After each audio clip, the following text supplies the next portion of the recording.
Voici pourquoi il est interdit de fêter le 31 décembre en islam. N'hésitez pas à partager cette vidéo massivement, car plein de musulmans fêtent cela chaque année. Qu'Allah vous récompense pour ça. Pour commencer, il faut connaître l'origine du 31 décembre.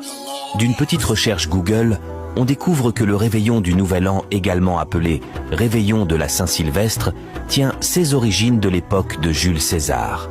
Les Romains très croyants établirent le premier jour de l'année au 1er janvier, journée alors consacrée au dieu Janus, celui à qui le mois de janvier doit son nom, qui est le dieu des transitions, des commencements mais aussi des fins.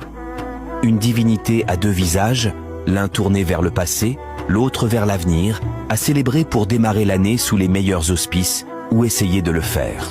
Ici, on voit clairement que cela est en contradiction avec l'islam, car nous avons un seul Dieu, et c'est Allah Azawajal. Cela est donc le pire des péchés en islam, le shirk. Et aussi le prophète Muhammad, que la paix soit sur lui, a dit également que quiconque imite un peuple en fait partie. Cela voudrait clairement dire que nous devrons nous éloigner en flèche de cette fête pour ne pas commettre le pire des péchés. Encore une fois, des personnes diront que les actions ne valent que par leurs intentions. C'est comme pour les anniversaires, il faut s'en éloigner pour éviter le shirk. Voilà, vous savez tout. Qu'Allah nous donne la bonne compréhension, qu'Allah nous guide.